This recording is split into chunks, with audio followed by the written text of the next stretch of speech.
Entonces,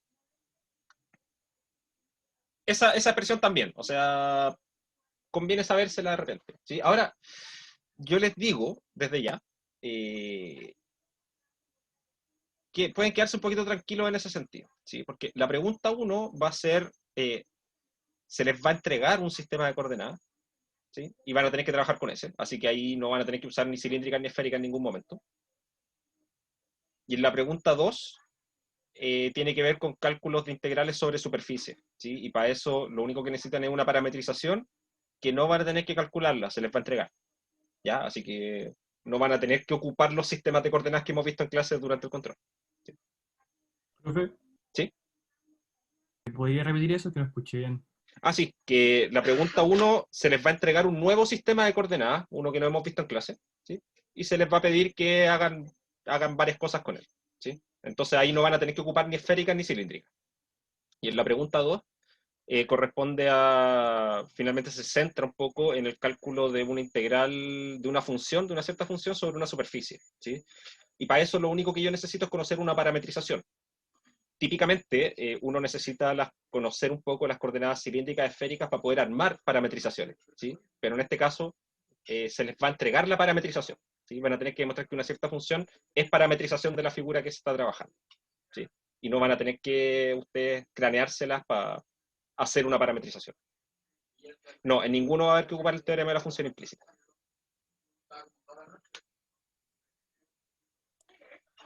Ya. Profe, una pregunta. Al Uh final, -huh. eso como el gorrito sería como la derivada parcial de la parametrización R con respecto a phi partido de la norma de eso. Exacto, Ya, exacto. perfecto. Sí. Y Eso. eso da este vectorcito que está acá. Ya, bueno, gracias. Ya. Y ahora hago la multiplicación. Y lo mismo. Primera componente de esto con la primera de esto, más segunda de esto con segunda de esto, más tercera de esto con tercera de esto. ¿Sí? Y eso, a ver, ¿qué nos va a dar? Queda 1 partido en R, coseno cuadrado de teta, seno phi, coseno phi, más 1 partido en R, seno cuadrado teta, seno phi, coseno phi, y más 1 partido R, seno phi, coseno phi. Perdón, menos. Aparece un signo menos ahí al final. ¿Sí? Lo mismo, puedo factorizar por 1 partido R, si agrupo los dos primeros términos, eso me van a sumar seno phi, coseno phi, que se van a cancelar con el otro seno phi, coseno phi que está restando, así que esto es 0. Y ahora, finalmente, f sub teta, la misma idea. Esto es r phi teta por el vector teta gorro, que el vector teta gorro es menos seno teta, coseno phi, perdón, coseno teta, 0. ¿Sí? Es exactamente igual al teta gorro de las cilíndricas, ¿sí? Eso, los dos teta gorros son iguales. ¿Sí? Y lo mismo, repito, sería 1 partido R por, nos va a quedar un menos acá, y nos va a quedar seno teta, coseno teta, seno phi, más 1 partido R, y aquí nos va a quedar seno teta, coseno teta, seno phi. Y nada más porque la tercera componente acá abajo tengo un 0. Y bueno, cosa de mirar esto acá, esto va a 0. ¿Sí? Entonces, por lo tanto, mi función f, ahora escrita en coordenada esférica, resulta ser nada más que 1 partido r en r gorro. ¿Sí? ¿Por qué? Porque es esta proyección en la dirección de r gorro. ¿Sí? Y eso. ¿Sí? Que se ve bastante más simple que la expresión original. ¿Sí? Si yo quiero calcularle la divergencia a esto, tengo que derivar esto con respecto a x, derivar esto con respecto a y, derivar esto con respecto a z y sumar esos tres resultados. ¿Sí? Si quiero calcular el rotor, más cacho todavía, porque tengo que derivar esto con respecto a y, derivar esto con respecto a z, restarlo. Y eso me queda en la primera componente. Después tengo que derivar esto con respecto a z, esto con respecto a x y restar esos resultados. Y eso queda en la segunda componente. Y en la tercera componente me va a quedar la derivada de esto con respecto a x menos la derivada de esto con respecto a y. ¿Sí? Pero para esta es más fácil, porque aquí la divergencia finalmente va a ser igual a 1 partido la multiplicación de los factores de escala, que es r cuadrado seno phi, por, tengo que derivar con respecto a r la función que está en la coordenada r, ¿sí? Que es 1 partido r, ¿sí? La que está en la dirección de r gorro, multiplicado por los otros 2 factores de escala, que es r cuadrado seno phi. Y después tengo que derivar con respecto a teta, con respecto a phi, esta función multiplicada por los otros 2 factores de escala, y después derivar con respecto a teta, esta función multiplicada por los otros 2 factores de escala. Y esas dos cosas son 0, así que ¿para qué las voy a escribir? ¿Sí? Entonces al final acá, esto se cancela con esto, y esto termina dando 1 partido r cuadrado. ¿Sí? Es casi una función que está en coordenadas cartesianas en coordenadas esféricas. ¿Sí? En esférica, no en cilíndrica. ¿Sí? Ocupé el radio y los 2 ángulos. ¿Sí? Entonces, claro, queda harto más fácil el cálculo de esta divergencia. Y si calculo el rotor de esto, también va a ser más sencillo porque va a ser igual a, bueno, voy a poner acá, esto queda r gorro, aquí va a quedar r por phi gorro, y acá va a quedar r seno phi por teta gorro. Aquí van a quedar las derivadas con respecto a r, a phi y a teta. Recuerden esa notación también, que de repente sirve para ahorrarse un poquito de escritura, ¿no? Y acá nos va a quedar 1 partido r por el factor de escala de r, que es 1. La función en phi por el factor de escala en phi me va a dar 0 igual. Y lo mismo acá en teta.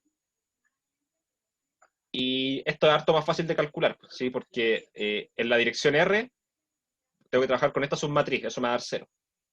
En la dirección de phi voy a tener que derivar 0 con respecto a r y restarle 1 partido r derivado con respecto a teta, que eso también es 0. Y en la dirección teta voy a tener que derivar 0 con respecto a r y 1 partido r con respecto a phi. Da todo 0. Así que esto es 0. ¿Sí? Que es bastante más simple que haber calculado directamente el rotor acá arriba. Ahora, si yo calculo el rotor de esto, o la divergencia de esto, en cartesianas, me va a dar una expresión que quizás sea media fea, que va a depender de x, y y z. Pero si yo reemplazo x por r coseno teta seno phi, los y por r seno teta seno phi, y los z por r coseno phi, lo que me va a quedar al final van a ser estas mismas 2 expresiones. ¿Sí? No hemos visto materia, estamos hablando de las cosas para el control. ¿Profe? ¿Sí? La verdad es que me confundí un poco porque yo entendió. Uno para sacar eso, ¿puedes subir a las coordenadas, por Sí. favor?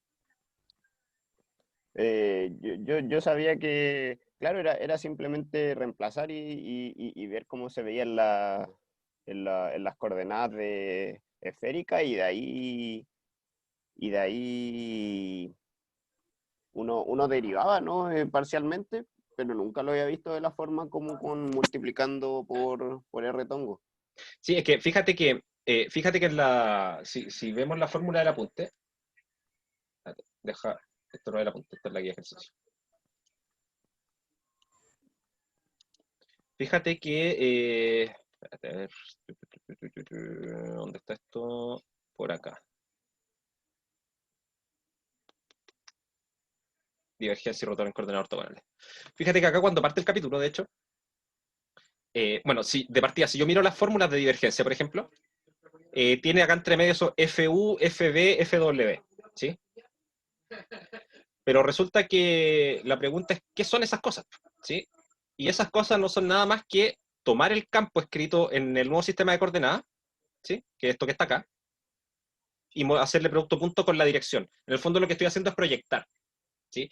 Cuando yo tengo un campo, por ejemplo, escrito en cartesiana, ¿sí? Como este de acá,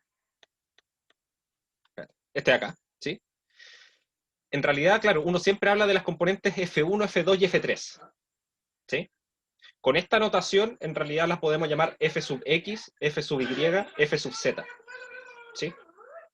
Que son las componentes que uno trabaja siempre. ¿Y cómo se obtienen? Es tomando esto y multiplicándolo primero por el vector 1, 0, 0, después por el 0, 1, 0 y después por el 0, 0, 1, que son justamente los vectores unitarios del triedro que te aparece para las coordenadas cartesianas. ¿Sí? Entonces después esa idea se extiende un poco más allá y se hace en general para cualquier sistema de coordenadas. ¿Sí? Y en el fondo, para definir lo que es una componente de esa función en un sistema de coordenadas, lo que se hace es proyectar sobre cada uno de los ejes que se forman, ¿sí?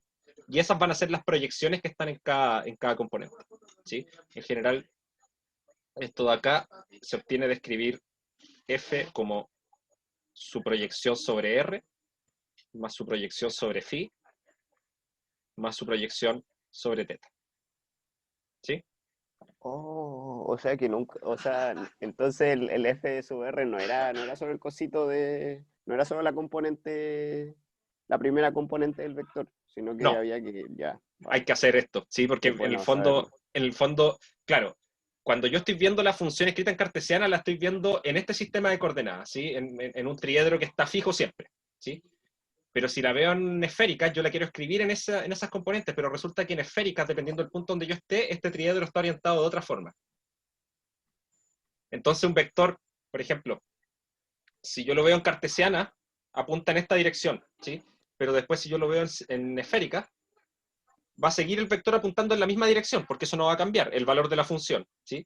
Pero para escribir este vector en términos de este nuevo triedro, tengo que descomponerlo de otra forma, ¿sí? Y esa forma de descomponerlo es con estos productos puntos, Ah, vale, ¿sí? ya. Eso. Entonces esa F sí o sí hay que hacer producto punto con su vector unitario para poder hacer divergencia, rotor y todas esas cosas. Exacto, exacto. ¿Sí? Una forma de verlo es que este f, yo lo armé de esta forma, ¿por qué? Porque en realidad es 1 partido el x cuadrado más y cuadrado más z cuadrado, multiplicado por el vector x y z, ¿sí? Entonces, en un punto cualquiera del espacio, el valor del campo es ese mismo valor, pero después dividido por la distancia al cuadrado que hay entre el origen y ese punto, ¿sí? Pero apunta en esa dirección, ¿sí?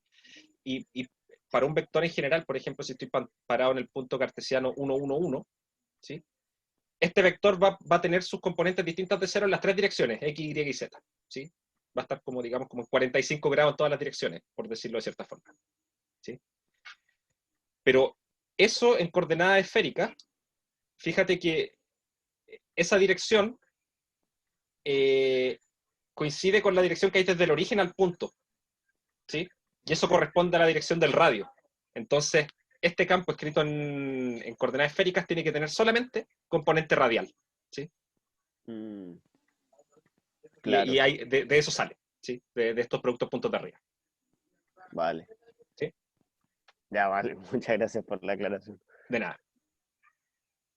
A ver, yo pensaba que era que hacer producto con el B unitario, como eran ortogonales, solo quedaba la primera coordenada. A ver, el asunto es que siempre que yo tengo, lo importante acá es recordar que estos tres vectores unitarios son una base de R3, ¿sí? Entonces yo cualquier vector de R3 lo puedo representar como combinación lineal de esos tres. La pregunta es, ¿cuáles son los ponderadores de esa transformación lineal? ¿Sí? Y para conocer esos ponderadores, lo que se hace es hacer estos productos puntos, ¿sí? Y eso sale por los teoremas de proyección que se vieron en álgebra lineal, ¿sí? Proyectar un vector sobre una base ortonormal corresponde a calcular el producto punto del vector que yo quiero proyectar, que en este caso es el valor de la función f, con respecto a cada una de las coordenadas unitarias, ¿sí? Cada uno de los vectores unitarios, y después poner cada uno de esos resultados en la dirección correspondiente, ¿sí?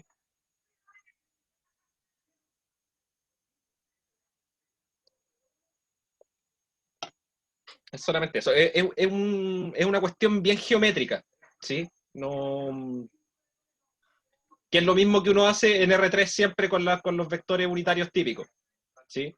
Si yo quiero, cuando yo veo un vector que tiene sus componentes x, y y z, y yo quiero sacar su coordenada x, yo digo, ah, sí, bueno, la proyección sobre el eje x es, bueno, x, ¿sí? Porque es el valor que tiene el vector, ¿sí? Pero eso en realidad corresponde a hacer el producto punto del vector que yo estaba trabajando con el vector unitario que corresponde al eje x, ¿sí? En el fondo es lo mismo que cuando yo tomo el vector 2, 3, 5 y lo escribo como 2 en i más 3 en J, más 5 en K. Es lo mismo. ¿De dónde salió este 2? En realidad este 2 salió de tomar el vector 2, 3, 5 y hacerle producto punto con I. Este 3 salió de tomar el 2, 3, 5 y hacerle producto punto con J. Y este 5 de acá salió de tomar el 2, 3, 5 y hacerle producto punto con K. ¿Sí? Eso. La única diferencia es que ahora ya lo estamos haciendo con un sistema, con un triedro ortogonal, ortonormal de hecho, ¿sí? Son de norma 1 todos los vectores, que no está siempre fijo, sino que su orientación depende del punto donde yo esté trabajando en el espacio. ¿Sí? Profe, Uh-huh. a mí me queda como una pequeña duda en esto de la integral doble. Digamos que yo tengo una integral doble. Espérate, dame un segundo para terminar de contestar ahí, que Ok. iba relacionado con la pregunta anterior. Si nos dan esa descomposición, ¿no es necesario hacer el producto punto? No. Si a ti te entregan un campo que ya está escrito en coordenadas esféricas, ya lo tenéis listo, no tenéis nada que hacer. ¿Sí? Ahora, si el problema te lo entregan en cartesianas y a ti te conviene trabajarlo en esféricas, hay que hacer todo lo anterior. ¿Sí? Esa es más o menos la idea. ¿Sí? Por ejemplo, si a mí me dijeran, quiero calcular, esto no entra en el control, pero como ejemplo, si a mí me dijeran, calcula el flujo de este campo sobre la superficie de la esfera de radio 1, entonces, claro, esa esfera de radio 1, ¿cómo la parametrizo? Con coordenadas esféricas. Ahí me sale fácil. Es tomar R igual a 1 en las coordenadas esféricas. Y los otros dos ángulos se mueven entre 0 y 2pi y entre 0 y pi. ¿Sí? Bueno, entonces si yo quiero ocupar esa escritura, digamos, para la superficie, tengo que ocupar la misma escritura también para el campo. ¿Sí? Para que sean, digamos, compatibles las cosas que estoy haciendo. ¿Sí? Para que sea más fácil después cuando haya que operar la integral de flujo, hay un producto punto entre medio, entonces conviene tenerlo todo en el mismo sistema. ¿Sí? Y ahí es cuando yo hago eso. ¿Sí? Ya, ahora sí, dime. Que cuando uno tiene una integral doble, Uh-huh. digamos, y la función de adentro está, por ejemplo, en coordenadas cartesianas, tengo Uh-huh. el diferencial de x de z, o de x de y, Sí.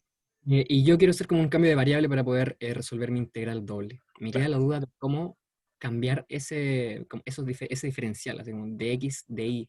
Claro. Por ejemplo, escribo mi x como r coseno de teta y mi y como r seno de teta, y me gustaría dejarlo como en diferencial como r por diferencial de r por diferencial de teta. ¿Cómo es ese cambio?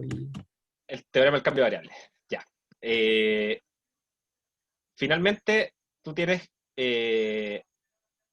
hacer el siguiente cambio. Tú quieres r de r, teta, por ejemplo. ¿Sí? Y esto te quedaría así. Ese es el cambio que tú quieres hacer. Claro, un ejemplo. Ya. Perfecto. ¿Sí? Es un ejemplo bien sencillo. ¿Sí? ¿Qué es lo que hago? Yo calculo el jacobiano de R. Y esto va a ser, aquí va a tener, a ver, tengo que derivar R, o sea, el R coseno con respecto a R. Después el R coseno con respecto a teta. Después tomo el R seno y lo derivo con respecto a R. Y el R seno lo derivo con respecto a teta. R coseno. ¿Sí? Esto es lo que me dice el teorema del cambio de variables, porque después lo que yo hago con ese jacobiano es calcular su determinante. El valor absoluto del determinante.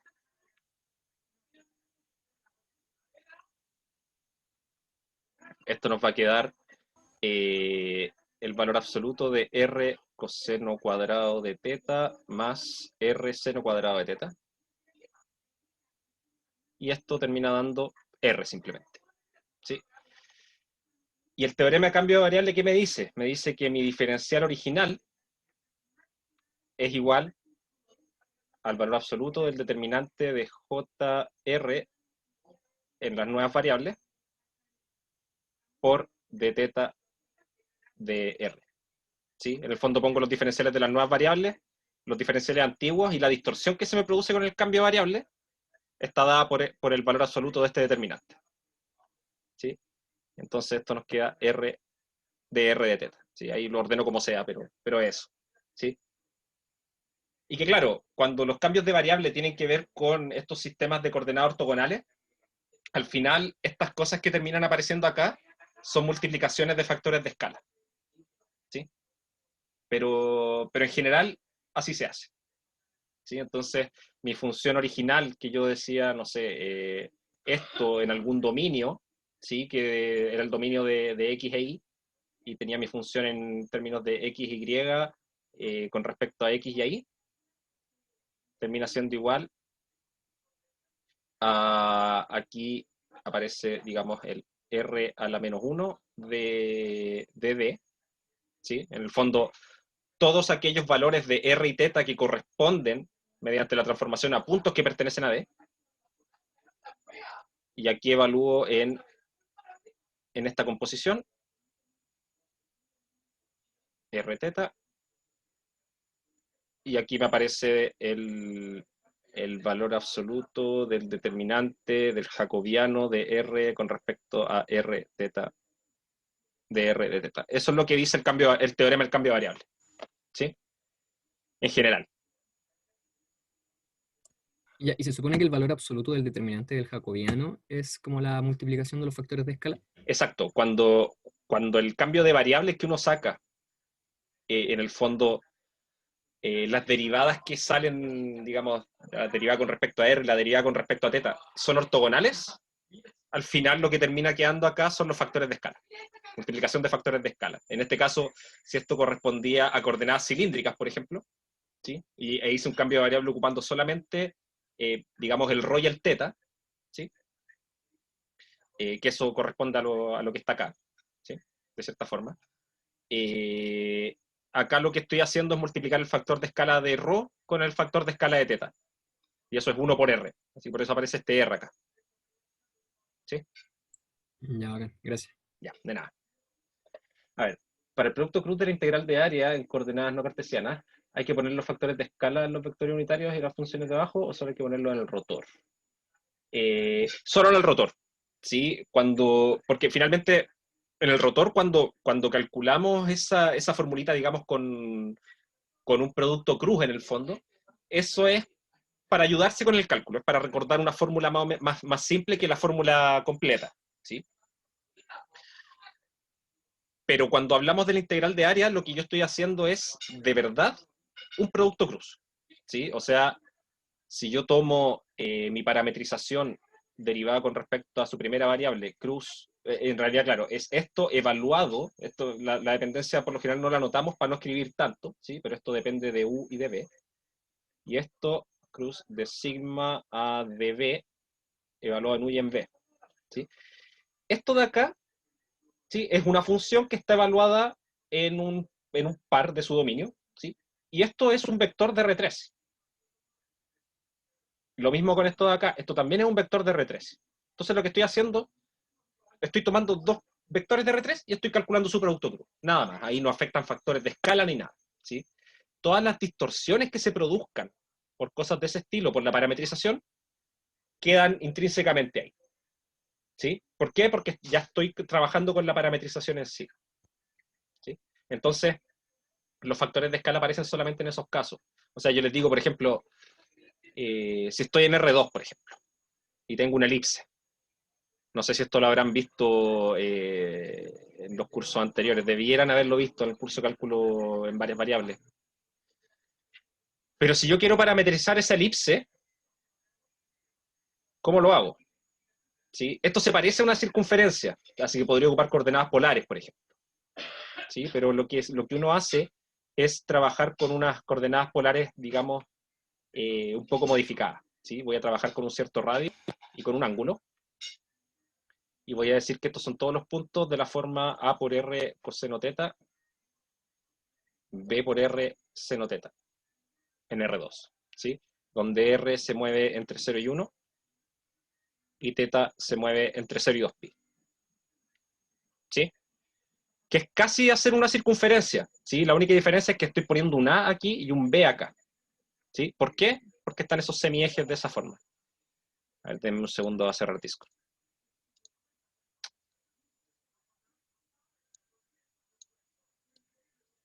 Ahí sí. Entonces queda algo de ese estilo, ¿sí?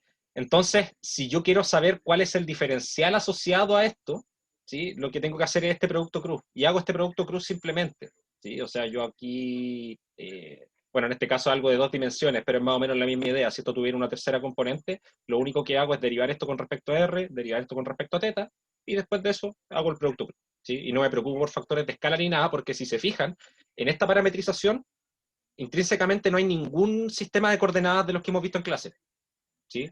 Se parece un poco a las coordenadas polares, digamos ya cilíndricas, ¿sí? ¿Sí? Podría ser que esto, ya, que sea una elipse en el plano, entonces esto va a tener un 0 en la tercera componente, ¿sí? Se parece a las coordenadas cilíndricas, pero no son exactamente las coordenadas cilíndricas, ¿sí? Porque acá hay un B y un A que están ahí dando vuelta, ¿sí? Entonces, aquí yo en ningún momento, por ejemplo, yo voy a tener que calcular el rotor con respecto a este sistema de coordenadas, porque esto no es en sí un sistema de coordenadas, es solo una parametrización, ¿sí? Son dos cosas un poquito distintas, ¿sí? Entonces, si yo quiero calcular el diferencial de área que corresponde a esto, bueno, yo lo único que hago es calcular derivada con respecto a R, calcular derivada con respecto a θ, y hacer el producto cruz. Y la norma de eso. Y ahí eso me va a ayudar a calcular el diferencial de área, ¿sí? ¿Queda un poquito más claro ahí? ¿Sí? Son cosas distintas cuando yo hablo de una parametrización y de cuando hablo de operadores diferenciales con respecto a un sistema de coordenadas, ¿sí? Es que finalmente esos factores de escala terminan apareciendo solos, ¿sí? Por ejemplo, si yo quiero calcular la superficie del cilindro, digamos, cilindro comprendido entre z igual 0 y z igual a 1, ¿sí? De radio 3. Y quiero calcular el área de ese cilindro que se forma ahí, ¿sí? Sin las tapas, solamente esa parte. A ver, el área de eso es fácil de calcular, ¿sí? En el fondo le hago un corte vertical a este cilindro, ¿sí? Lo estiro y me queda un rectángulo. ¿Y ese rectángulo qué área tiene? Es, bueno, aquí voy a ponerle entre z igual 0 y z igual 2, ¿sí? Entonces tiene altura 2, y el ancho que tiene esto es igual al perímetro de la circunferencia que está abajo, que es 2pi por r, así que serían 6pi. Entonces esto da 12pi. Perfecto. Ese es el área. Si yo lo quiero hacer con integrales, ¿cómo tendría que hacerlo? Yo tendría que parametrizar este cilindro. ¿Cómo lo parametrizo? Yo sé que es un cilindro de radio 3, el radio está fijo, ¿sí? Entonces, ¿cómo describo en R3 todos estos puntos que tienen z entre 0 y 2 y que están a distancia 3 del eje z ocupando coordenadas cilíndricas? Bueno, eso corresponde simplemente a ρ igual 3 y el ángulo se puede mover libremente. Y z, que se mueve ahí por otra parte, ¿sí? Y bueno, acá sabemos que el ángulo se va a mover entre 0 y 2pi, y porque está libre, ese es todo, digamos, todo el dominio del todo el dominio del ángulo, ¿sí? Y el z, que en realidad en principio se mueve sobre todo r, nosotros lo vamos a tomar solamente entre 0 y 2, ¿sí? Porque esa es la parte que me importa. Esa es la parte del cilindro que me está importando, ¿sí? Y claro, aquí lo que hicimos fue tomar ρ igual 3, ¿sí? Por las condiciones del problema. Y esta parametrización, bueno, cumple lo que tiene que cumplir, de hecho, ¿sí? Depende de dos variables, ¿sí? Y así es como yo defino una superficie, ¿sí? Es algo que puedo parametrizar ocupando dos parámetros, ¿sí? Bueno, entonces, en este caso la parametrización sale directamente de las coordenadas cilíndricas, ¿sí? Si se fijan, lo único que hice fue escribir la fórmula general de un punto en coordenadas cilíndricas, pero ocupé la relación que hay, ¿sí? Que es que ρ vale 3, y el z se mueve entre 0 y 2. Esas son las condiciones del problema, ¿sí? Pero finalmente acá lo único que hice fue en un principio escribir un punto genérico en coordenadas cilíndricas y reemplazar los valores que iban quedando fijos, ¿sí? Bueno, y si hago esto, me da menos 3 seno teta, 3 coseno teta, 0. Y bueno, esto de acá ya yo podría simplemente dejarlo escrito así, pero voy a hacer algo ahí que me va a ayudar un poquito después para los cálculos. Esto corresponde a 3 veces el ángulo teta gorro, ¿sí? Yo lo identifico, es el ángulo teta gorro de la cilíndrica, ¿sí? Así que lo voy a dejar escrito así. Y después si hago con respecto a z, esto me va a dar el vector 0, 0, z. Y esto termina dando, perdón, esto termina dando igual a, perdón, 0, 0, 1, al derivar. Y esto es, bueno, lo podría dejar así, pero lo voy a escribir así, es el z gorro de la cilíndrica, ¿sí? Entonces después si yo hago el producto cruz de estas dos cosas, sí, estamos hablando de las cosas que se van a evaluar en el control, me están haciendo preguntas y estamos viendo esas cosas. Si hago esto, bueno, va a ser el 3 teta gorro cruz z gorro, ¿sí? Y teta gorro cruz z gorro es rho gorro, rotongo, ¿sí? No, tranquilo, ahí después vemos cómo adaptamos los tiempos, ¿sí? A mí lo que me interesa es que les vaya bien en el control, ¿sí? Después vemos, quizá vamos a tener que apretar un poquito la materia en algún momento, pero ahí nos vamos arreglando, ¿ya? Y nos queda eso de ahí. Por lo tanto, el diferencial de área termina siendo la norma de esto de acá. No tienen nada que agradecer, chiquillos, pues si para eso estoy acá, no estoy para rajarlo, estoy para que aprendan. Está muy metido en la cabeza esa idea de que el profe está para rajar, pero no. Yo estoy para que ustedes aprendan. Entonces esto es la norma de 3 veces ρ, y ρ tiene norma 1, así que esto vale 3, ¿sí? Bueno, y acá me faltó poner esto, perdón, tiene un de teta y un de zeta, esto también tiene un de teta y un de zeta, y esto finalmente tiene acá un de teta y un de zeta, ¿sí? Ahora, aquí voy acá. Resulta que si este cilindro no hubiese sido de radio 3, sino que hubiese sido de un radio R mayúscula, ¿sí? Por ejemplo, ¿qué es lo que hubiera pasado? Acá este diferencial de área nos hubiese quedado así, nos hubiese quedado R por d teta de z, ¿sí? Pero si yo miro esto con cuidado, en realidad lo que me apareció fue el factor de escala de teta por el factor de escala de z por d teta de z, ¿sí? ¿Y eso por qué ocurrió? Eso ocurrió simplemente porque la parametrización que yo armé nacía, digamos, directamente de del sistema de coordenadas cilíndrico, ¿sí?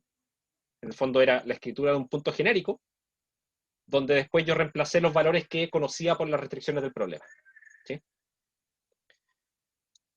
Entonces ahí aparece esto, ¿sí? Donde acá el h de teta, que vale ρ, ¿sí? El factor de escala de teta vale ρ, pero en este caso en el problema, ρ valía 3, ¿sí? Por eso apareció ese 3 multiplicando acá, ¿sí?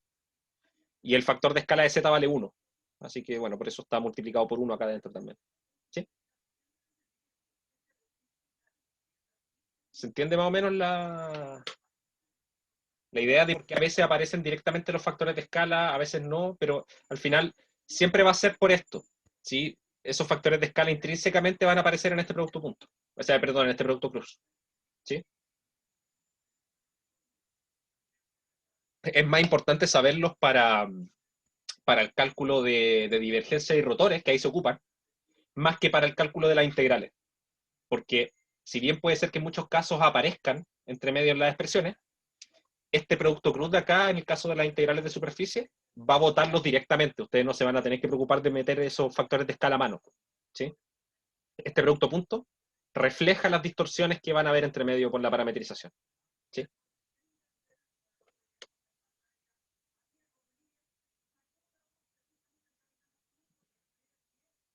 Dividir por la norma, ¿sí? Y en este caso, Claro, en general lo que pasa es que, por ejemplo, a ver, algún... esférica.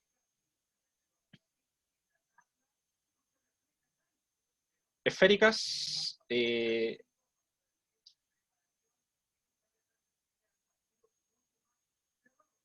cuando se cambia de sistema de coordenadas. Algo así. Voy a explicarlo. Es que eso sale por el teorema del cambio de variable, y ahí vuelven a aparecer de nuevo. Es finalmente eso. ¿Sí? Seno teta, seno phi, R coseno phi. ¿Sí? Tenemos eso.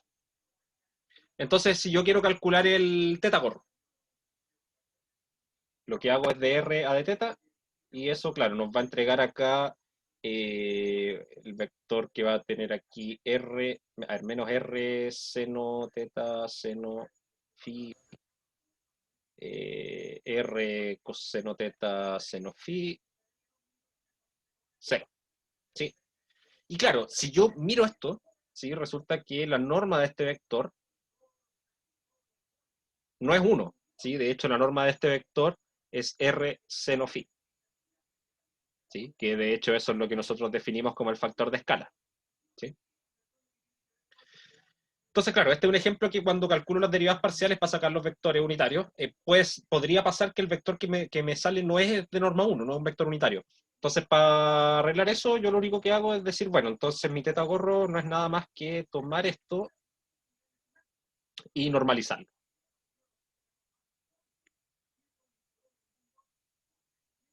¿Sí? Y ahí nos queda el vector que conocemos. ¿Sí? Ese no es problema. ¿Sí? El problema es cuando el sistema de coordenadas que resulta no es ortogonal. ¿Sí? Porque ahí no tengo nada que hacer. ¿Sí? Uno podría pensar quizá al resultado que da, aplicarle el método de Gram-Schmidt para tratar de hacer algo, pero eso es como forzado. ¿Sí? Eso es muy forzado, porque para eso yo tendría que tomar uno de esos 3 vectores como referencia para empezar el algoritmo y después ordenarlos de alguna forma. Entonces ahí la pregunta es, bueno, ¿por qué lo ordeno de una forma y no de otra? ¿Sí? Finalmente después igual nosotros lo hacemos acá en los sistemas ortogonales, pero ahí es un orden que tiene un poco más de sentido, que es en el fondo para respetar la regla de la mano derecha. ¿Sí? Pero yo cuando tengo vectores que no son ortogonales entre ellos, no hay un orden específico que en el fondo como que respete la regla de la mano derecha, porque no son ortogonales los vectores. ¿Sí? Entonces, cuando el sistema no es ortogonal, ese ya es otro tema que se arranca del alcance del curso. ¿Sí? Porque todas esas fórmulas que tenemos para divergencia, rotor, gradiente, todo eso, son válidas para sistemas de coordenadas ortogonales. ¿Sí? Si no hay ortogonalidad, estamos perdidos. Ahí salen otras fórmulas que son rarísimas. ¿Sí? Pero eso no va a pasar en el curso. ¿Sí? El sistema que se le entregue va a ser un sistema de coordenadas ortogonales. ¿Sí? ¿Y en la vida profesional tampoco? Difícilmente, ¿sí? Porque finalmente por algo son tan especiales, digamos, entre comillas, los sistemas esféricos y cilíndricos, ¿sí? Porque en la práctica son los que aparecen, ¿sí? En la práctica son los sistemas que aparecen, ¿sí? Cuando uno habla de cosas, digamos, que tienen que ver con electromagnetismo, aparecen mucho. Si uno piensa en gravitación, todos los campos gravitatorios son campos centrales, ¿sí? O sea, finalmente la fuerza que ejerce una masa apunta hacia el centro de masa, ¿sí? Entonces tiene una simetría esférica, ¿sí? Si yo tengo un cable por el que pasa corriente, el campo eléctrico que genera eso es radial saliendo, digamos, desde el cable, ¿sí? O sea, tiene una simetría cilíndrica, ¿sí? Y bueno, ese tipo de cosas, ¿sí? No, como que no hay... hay más que eso, ¿sí? Pero lo típico es que sean cosas así. Sí, salvo que te lo pregunten. Y ojo con eso que acabo de decir. Si lo preguntan hay que responder. Eso. Hagamos una pequeña pausa, ¿sí? 5 minutos, ¿sí? Y dejamos los últimos 15 minutos para para resolver las últimas dudas que hayan, y ya la próxima semana retomamos las clases. Bueno, ahí hacemos un trade-off, ¿sí? Hicimos esta clase que fue netamente repaso y hablar de consultas del control, y vamos a apretar un poquito el acelerador en las próximas clases para ponernos al día, ¿ya? Sí que se asume la ortogonalidad de los sistemas de coordenadas salvo que te la pregunten, ¿sí? Si en alguna parte dicen, demuestre que este sistema es ortogonal, hay que demostrarlo, ¿sí? Eso. Ya. ¿Profe? ¿Sí? ¿Cree que sea capaz de subir la grabación de la clase antes del control? Es que tuve un problema con internet la mitad de la clase. Voy a intentarlo. Voy Ya, muchas a... gracias. Terminando ahora esto, voy a dejarlo subiendo al tiro. ¿Ya?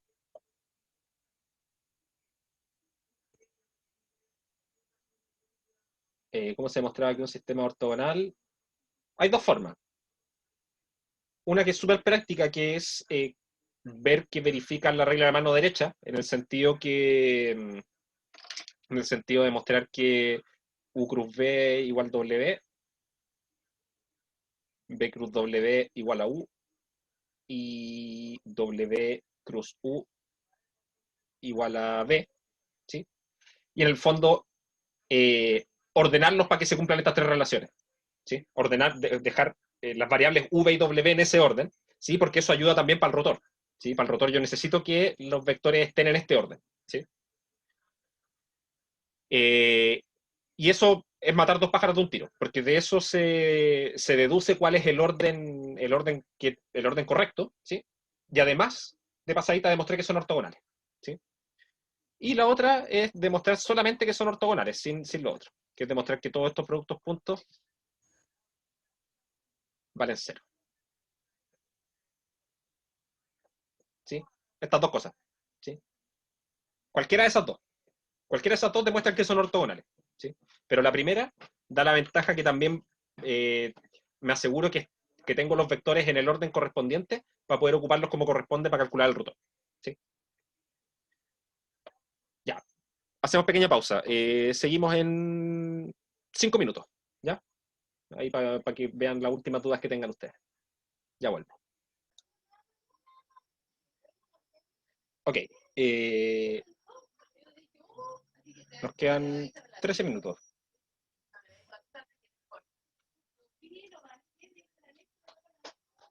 Sí, eso. Sí, la fe de ratas ahí, el producto cruz. Sí, el producto cruz tiene que dar el vector que falta. Sí. En ese sentido, bueno, esto no va a ser algo que se vaya a usar en el control en sí. Sí, como les decía, no va a haber nada que tenga que ver directamente con los sistemas de coordenadas que hemos visto. Lo que tienen que saber es trabajar con un sistema de coordenadas cualquiera. ¿Sí? Se tiene que... Claro, el orden correspondiente resulta así. En cilíndrica termina siendo este de acá.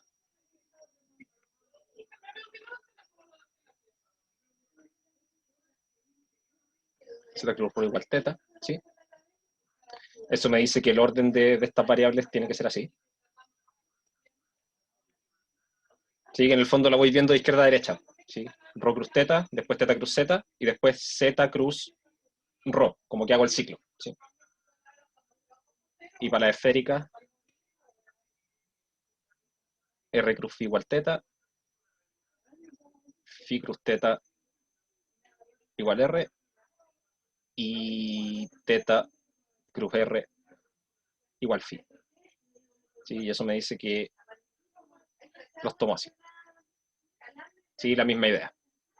¿Sí? R cruz phi, después phi cruz teta, y después teta cruz R. ¿Sí? Eso hay. ¿Sí? Como que voy avanzando en un ciclo. ¿Sí? Ok. ¿Qué otra consulta hay? Sí, esa es la convención que ocupamos en el curso. Sí, phi es el ángulo que cae.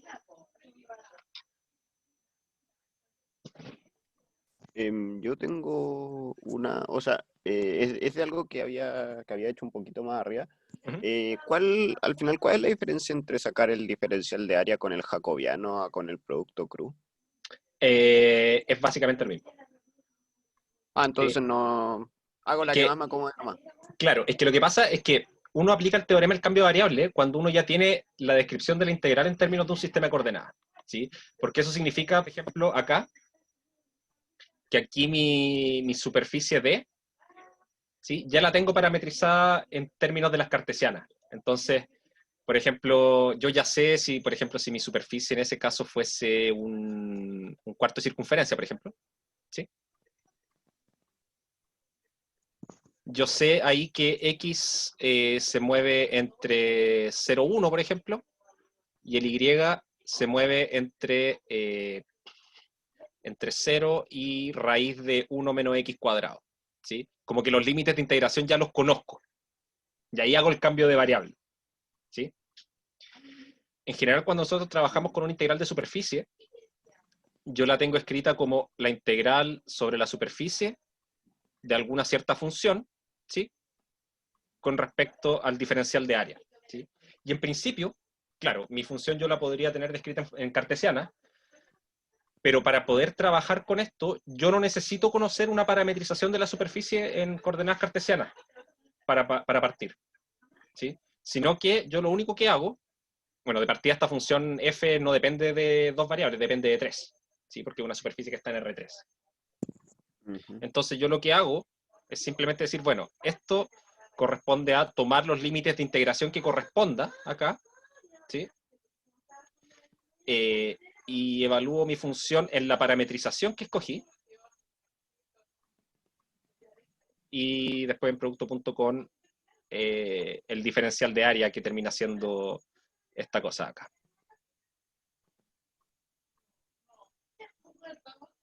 De UDB, ¿sí? Ahora, si acá yo conociera alguna parametrización en cartesianas para esto, ¿sí? Y sé cuánto vale f sobre esa parametrización, ¿sí? Y yo a esa integral que me queda, que va a depender de x y de y, le aplico el teorema del cambio de variable, mediante una función de cambio de variable que sería esta, ¿sí? Es exactamente lo mismo, y esto de acá coincide justamente con el determinante, ¿sí? Con el valor absoluto del determinante, ¿sí? Pero la diferencia es que, claro, cuando yo aplico el teorema del cambio de variable, yo conozco los límites de integración y la estructura de la función en coordenadas cartesianas, o en algún sistema de coordenadas, ¿sí? Y después yo lo quiero cambiar a otro, ¿sí? Acá yo no necesariamente la conozco, sino que puedo simplemente trabajar directamente con una parametrización y escribir así la integral, ¿sí? Y ahí determinar cuáles van a ser mis límites de integración, ¿sí? Es una diferencia ligera, pero al final terminan siendo equivalentes cuando conozco una primera parametrización, ¿sí? Claro. ¿Sí? Esa es básicamente la idea. Pero en términos prácticos, puedo usar cualquiera como para calcular el diferencial de área. Sí, pero yo como recomendación encuentro que es más simple esta, ¿sí? El de ¿Por qué? Tucker, sí, a mí me gusta más. Sí, porque al final, si yo te digo, ya, mi superficie va a ser la superficie de una esfera, y yo quiero hacerlo con el teorema del cambio de variable, primero tendría que tener una parametrización de esa esfera en cartesiana, y parametrizar esa esfera en cartesiana es horrible, ¿sí? Sí. Entonces mejor parametrizo usando esféricas la esfera, y aplico directamente esto de acá. Claro, ya, muchas gracias. De nada.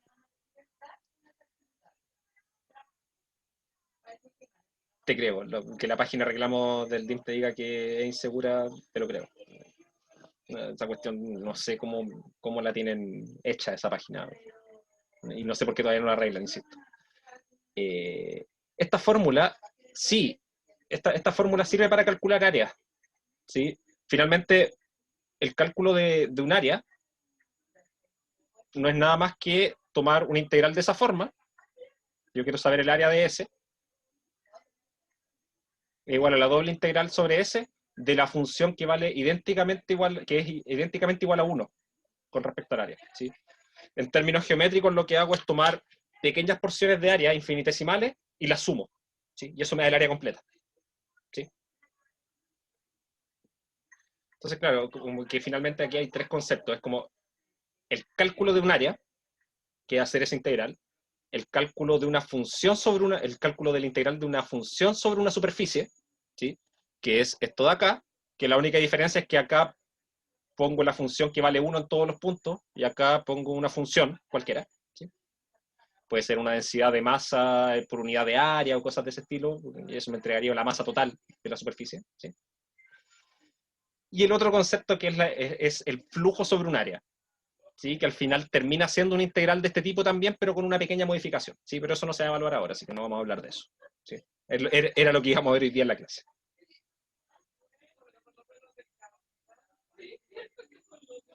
Ah, ya, buen dato ese, la que es HTTPS. Sí. Ok, ¿alguna otra duda?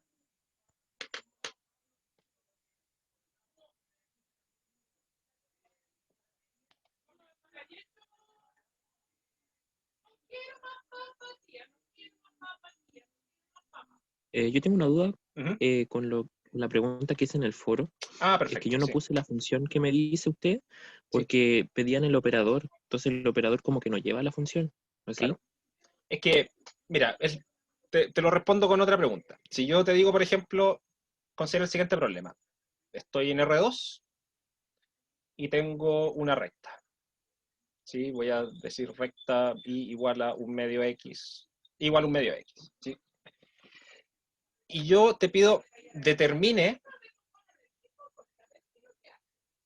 la función distancia a la recta. ¿Sí? Entonces, ¿qué es lo que hago yo en ese caso? Yo tomo un punto cualquiera, x0, y0, y usando un poquito de geometría y todo eso, en el fondo calculo este punto de acá y mido esta distancia, ¿cierto? Ahora, si yo te digo determínalo, determina la función, en realidad la función en sí es un objeto que toma valores reales y entrega otros valores reales, ¿sí? Pero para decir cuál es la función que me piden, yo digo, bueno, entonces d de un punto x0, y0 es igual a alguna formulita que depende de x0, y0, ¿sí? Técnicamente ahí lo que yo estoy haciendo para describir la función es describir los valores que toma para cada punto, ¿sí?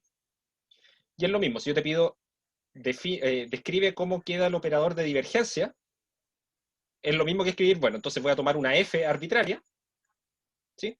No, perdón, el gradiente. Tomo una f arbitraria y escribo la fórmula que resulta de calcular el gradiente a esa f, ¿sí? Y eso va a ser válido para todas las funciones f, ¿sí? En ese sentido se escribe, ¿sí? Entonces, cada vez que te aparezca algo de este estilo, ¿sí? En realidad tú lo que tienes que anotar es esto, ¿sí? Porque la derivada se le está aplicando esa función. Y después esa función va a tener alguna fórmula, ¿sí? Y después es como ahí después Y, llegar y reemplazar, ¿sí? y esa función tiene que cumplir, como por ejemplo en el caso del problema ser diferenciable 2 veces Claro, y todas esas cosas. claro. Todas las condiciones que sean necesarias para que las cosas que están ahí en la fórmula queden bien definidas en el fondo. Ah, ya. ¿Sí? Gracias, profe. De nada. Profe, ¿Sí? es como una duda más como que, por ejemplo, si yo tengo un cilindro rotado en un ángulo Ujú. cualquiera, Sí. me piden sacar el área. Ok. Entonces yo puedo como decir que como está rotado es lo mismo que si estuviera derecho Sí, y les pongo una parametrización con las coordenadas cilíndricas normales, ¿cierto? exacto. Sí, Ah, de hecho, ahí hay dos alternativas. Definir, o sea, decir que el área es invariante ante rotaciones y traslaciones, ¿sí? Entonces, este cilindro, y no sé, por ejemplo, si yo estoy acá en el espacio y me piden calcular el área de un cilindro que está por acá, ¿sí? Hacerlo directamente puede ser muy feo, ¿sí? Porque es un cilindro que está en un ángulo, en las tres direcciones, y ni siquiera está centrado en el origen, ¿sí? Sino que está en cualquier lado, ¿sí? Pero se puede ocupar eso, que en realidad el área es invariante ante traslaciones, entonces yo puedo ajustar esto de acá y dejar el cilindro aquí vertical y aplicarlo con coordenadas cilíndricas sin ningún problema, ¿sí? La otra forma, que es más pilla, es coger la base acá, el centro de la base, y definir un nuevo sistema de ejes, ¿sí? Y sobre esos nuevos ejes aplicar coordenadas cilíndricas, ¿sí? Digamos que esto era mi X y Z, este va a ser mi X', Y', Z', que es más o menos lo que se hacía en mecánica, recuerdo, en los sistemas no newtonianos, ¿sí? En el fondo era tomar estos sistemas de coordenadas relativos a un sistema de coordenadas fijo, ¿sí? Entonces, esa es otra forma de hacerlo, ¿sí? Y en el fondo definir un sistema de coordenadas cilíndricas sobre este nuevo sistema de coordenadas. Y que básicamente esas dos cosas son equivalentes, ¿sí? Porque acá lo que estoy haciendo al trasladar el cilindro es lo mismo que si yo esto lo mirara como si fuese esto que está acá inclinado, ¿sí? Son exactamente la misma cosa, ¿sí? Pero yo creo que la forma más fácil de interpretarlo es como dijiste tú, ¿sí? En el fondo mover la figura y ubicarla en el espacio de una forma que te acomode, ¿sí?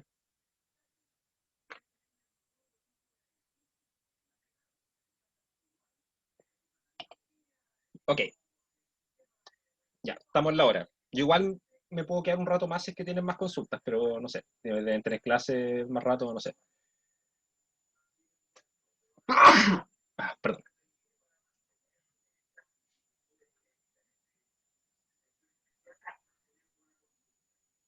Gracias.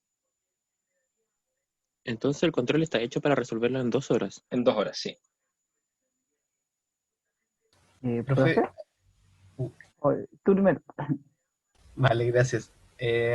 Profe, hay una cosa que no entendí cuando, en el tema del producto cruz, cuando teníamos que comprobar la ortogonalidad. Sí. ¿Por qué del producto cruz podemos sacar que es ortogonal?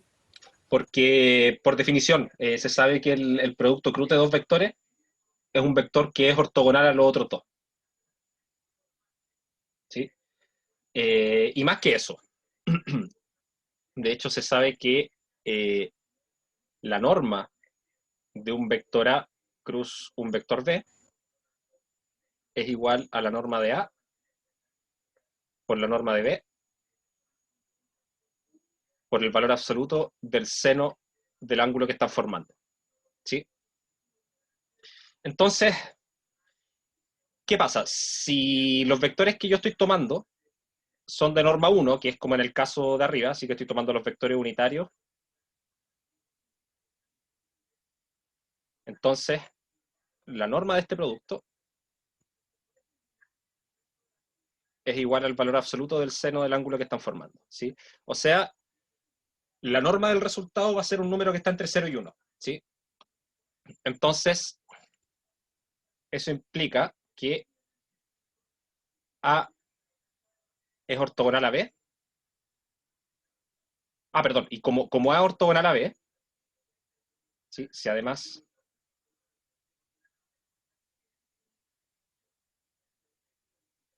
No, de hecho esto es así. Entonces, A ortogonal a B equivale a que, bueno, ¿qué significa que sean ortogonales? Tiene que ser que este ángulo sea pi medios o 3 pi medios, ¿sí? Son los dos ángulos que me dan ortogonalidad. Y en cualquiera de esos dos casos, el valor absoluto el valor absoluto del seno vale 1, ¿sí? Sí, solo si la norma de A cruz B es igual a 1, ¿sí? Entonces, lo que estoy diciendo es que el producto cruz de A con B, ¿sí? Si los dos vectores son unitarios y ortogonales, el resultado me tiene que dar algo de norma 1, ¿sí?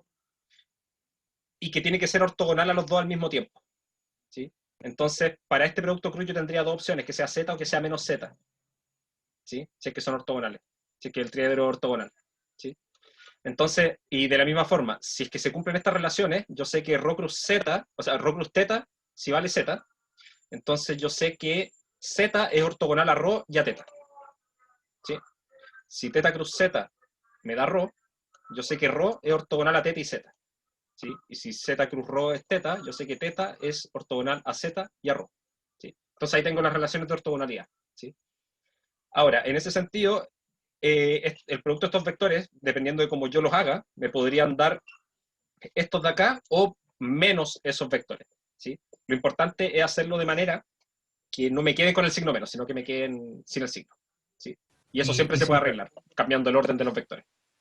Y siempre va a ocurrir, por ejemplo, si supongamos que yo hago teta cruz ro, ¿Sí? y eso me da menos z tongo, yo puedo llegar y decir, esto es, entonces z tongo es igual a ro tongo, producto Claro. cruz teta tongo. Sí, si haces un Buenísimo. producto y te da menos el vector, entonces tú dices, bueno, entonces si doy vuelta al producto, me cambia el signo, ¿sí? Porque esa es una de las propiedades del producto cruz, ¿sí? Se le llama que es antisimétrico, ¿sí? Vale, muchas gracias. De nada. ¿Profe? Sí, Tengo una duda, pero como que no está en relación al control. dime. Es como, ¿cuál es la diferencia entre suficiente y necesario? Ya, a ver, P implica Q. P implica Q. Entonces, cuando yo tengo esto, yo digo que P es suficiente para Q, porque me basta con que se cumpla P para que se cumpla Q, ¿sí? Porque P implica Q, ¿sí? Entonces, P es suficiente para Q, ¿sí? Y de la misma forma, digo que Q es necesario para P, ¿sí? ¿Por qué? Porque las tablas de verdad de esto me dicen que si P, perdón, si Q es verdadero, ¿sí? Perdón. ¿Cuál es la que no se cumple? Verdadero implica falso. Sí. Si P fuese verdadero y Q fuese falso, esta implicancia es falsa. ¿Sí? Porque verdadero jamás implica falso. ¿Sí? Entonces, si P es cierto, necesariamente Q también lo es. ¿Sí? Por eso Q es necesario para P. ¿Sí? Porque si se cumple P, Q también tiene que cumplirse. ¿Sí? Esa es la forma en que se interpreta eso. ¿Sí? Entonces, en una implicancia directa, el antecedente es suficiente para el consecuente. ¿Sí? Y el consecuente es necesario para el antecedente. ¿Sí? Y por eso, claro, cuando hay una equivalencia se dice que P, si yo escribo P equivale a Q, yo digo que P es necesario y suficiente para Q. ¿Sí?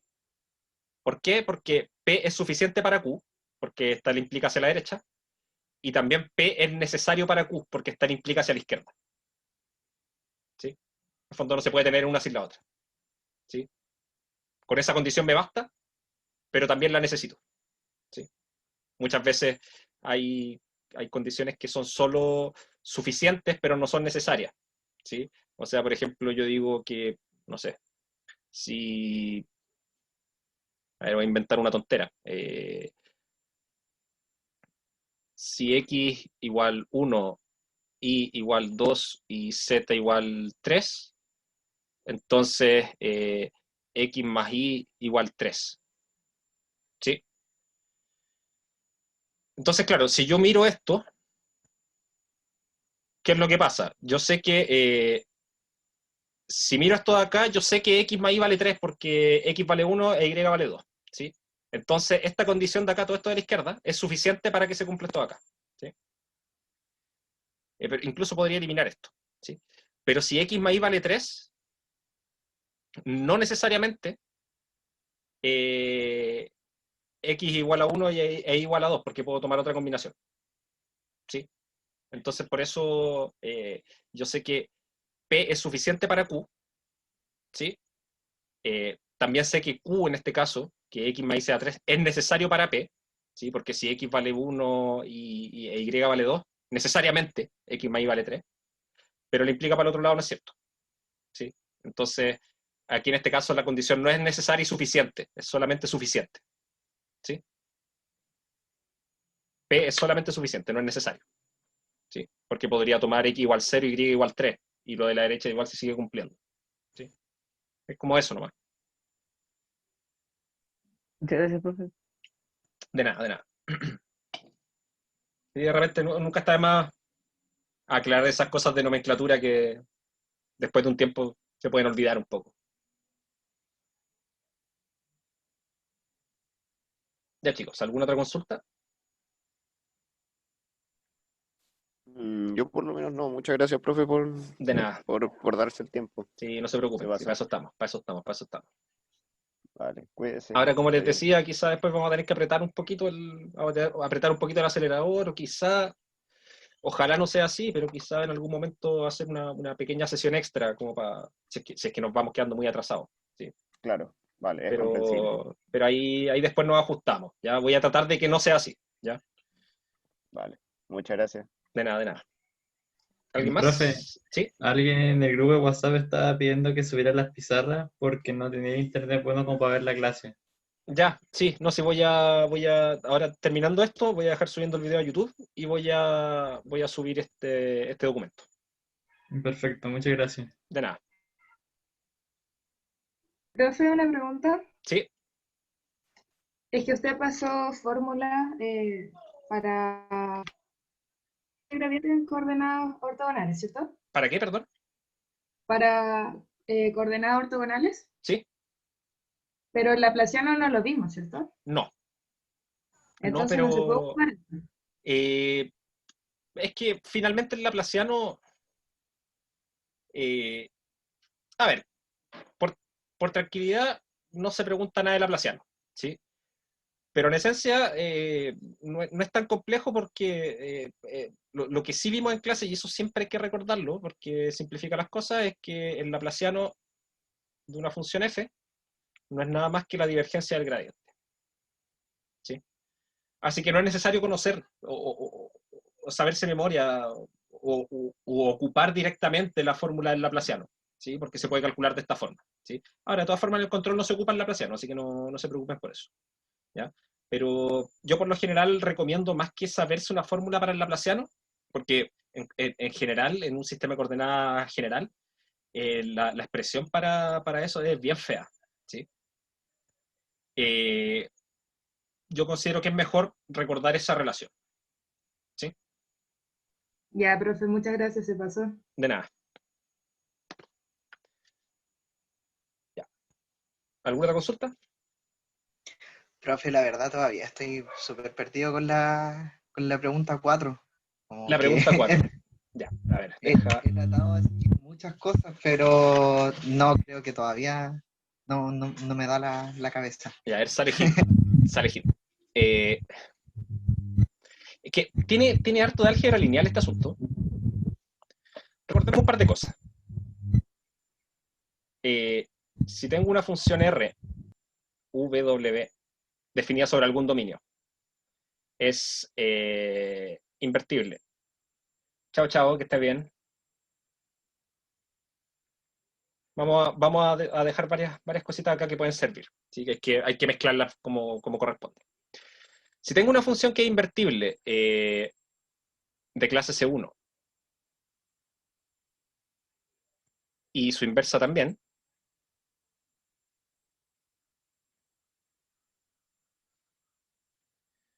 entonces hay un pequeño resultado de...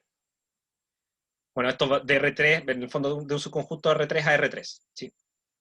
Hay un pequeño resultado de cálculo en varias variables que nos dice que el jacobiano de la inversa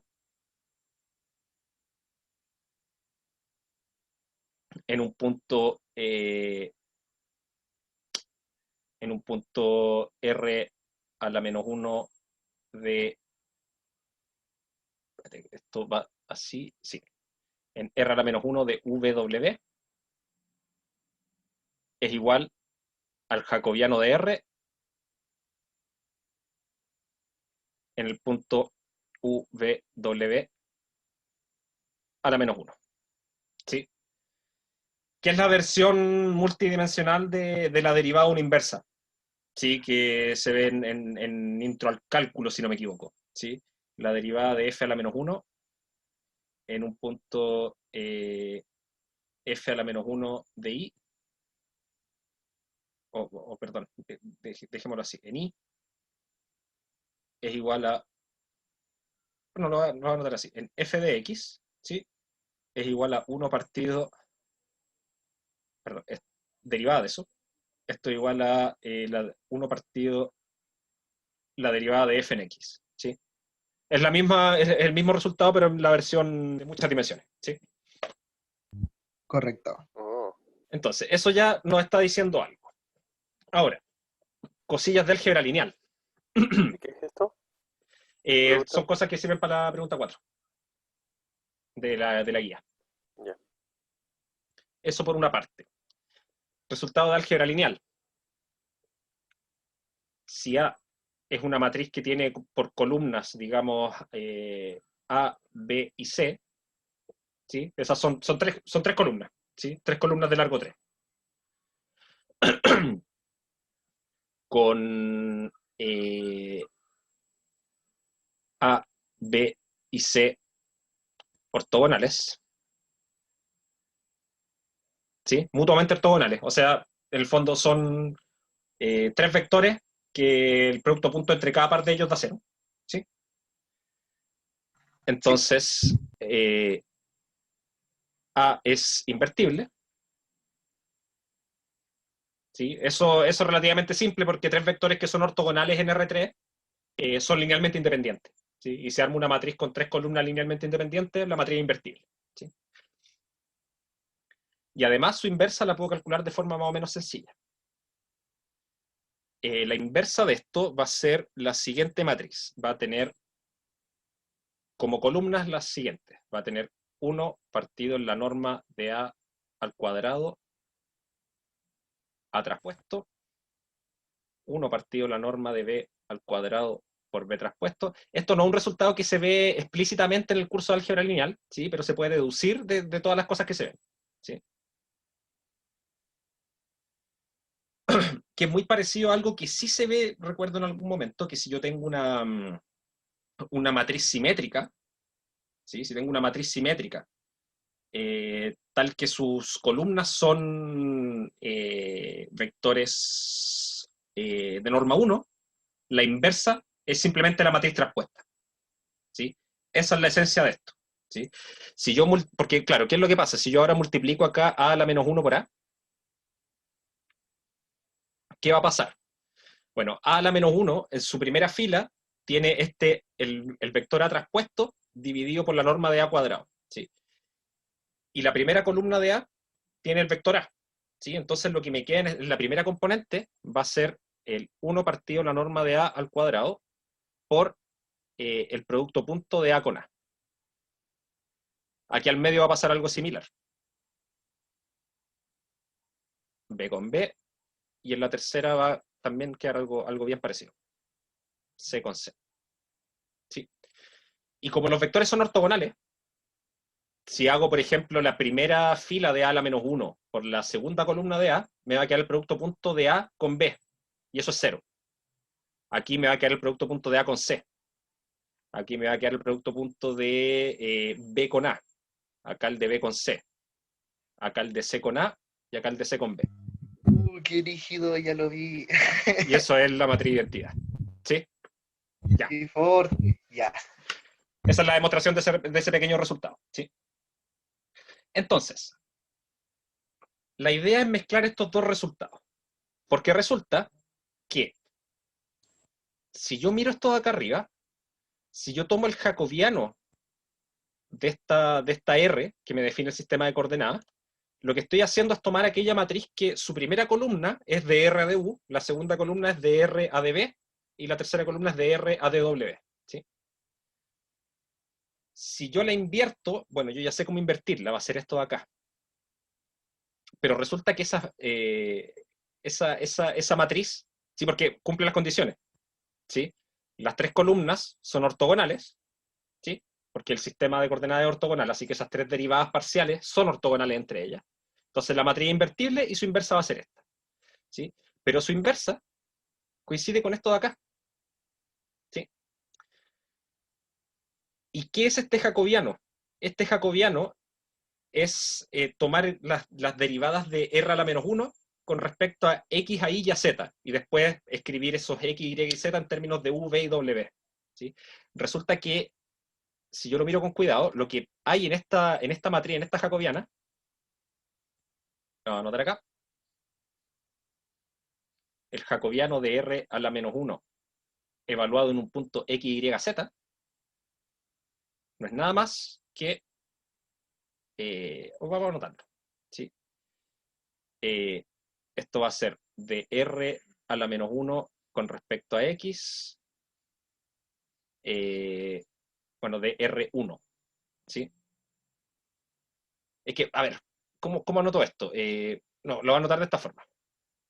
Yo sé que R a la menos 1 en un punto X, Y, Z, en realidad lo que estoy haciendo es, antes yo escribía X, Y y Z en términos de V y W. Entonces la inversa es describir V y W en términos de X, Y y Z. Es hacer la cuestión al revés, ¿no?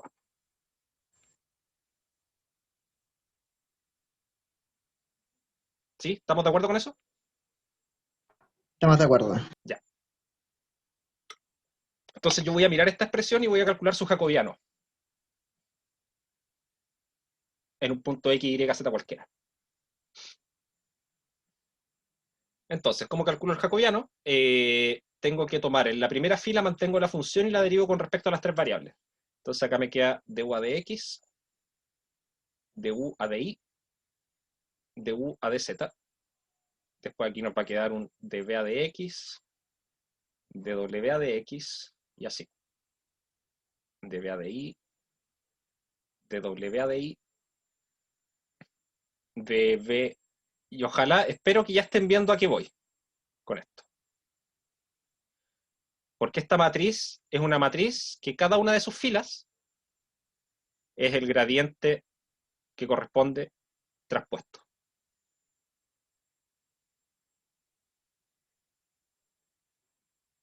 ¿Sí? Que se parece mucho a esto. ¿Sí? Tengo tres vectores traspuestos. ¿Sí? Entonces tiene que haber una relación entre esto de acá y el jacobiano de R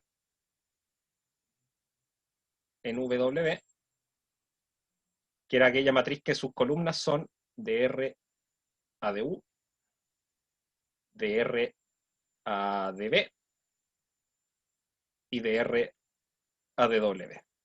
¿Sí? Entonces, según el resultado de este de álgebra lineal, tiene que haber alguna relación más o menos directa entre esto y este vector de acá, entre esto y entre esto y esto de acá. ¿Sí? Y que va a tener que ver en alguna parte con esta división por estas normas, que no son nada más que el cuadrado de los factores de escala. ¿Sí? Oh, bacán, profe. De ahí sale. ¿Sí? Gracias. Eso anótenlo ordenadito, ¿sí? Porque en el fondo son, si se fijan, son puros resultados que son netamente de álgebra lineal y cálculo en varias. No es nada de este curso, salvo la definición de lo que es un sistema de coordenadas, ¿sí? O sea, saber que los vectores, estas derivas son ortogonales y todo eso, ¿sí? Pero el resto es utilizar herramientas de cursos previos, ¿sí? Así que para que ahí las tienen. Son estas herramientas, justifiquen bien el uso y con eso van a poder encontrar una relación entre, claro, porque en el fondo ustedes tienen, ahí aparece W sub J tongo, ¿sí? Ustedes saben que eso es de R a dw sub J, ¿sí? Dividido por el factor de escala. Pero ahí ustedes van a saber ahora que esa derivada, ¿sí? Ahora se relaciona de alguna forma con el gradiente de esto, ¿sí? Y ahí es donde va a aparecer ese algún campo escalar que dice ahí. ¿Ya? Ok, profe. Eso. Muchas gracias. De nada. Gracias por el tiempo de explicarnos. Sí, no se preocupen. Control. Ya pasó. Ya, yo ahora voy a subir este material, como les decía, y bueno, el equipo de coordinación va a estar encargado de ver las dudas durante el control y todo. ¿Sí? Yo voy a estar atento ahí por si de parte de la coordinación tienen alguna consulta que hacer. ¿Ya? Eso, que les vaya bien y nos estamos comunicando el día lunes. ¿Sí? No recuerdo, ¿cuándo es la otra semana de receso que hay? Ya se me olvidó. No sé si es pronto o es a fin de mes. Perdido con los calendarios. Ah, perfecto. Ya. Entonces nos queda. La otra semana hay clases normales. Ya, bacán. Ya, entonces nos vemos la próxima semana.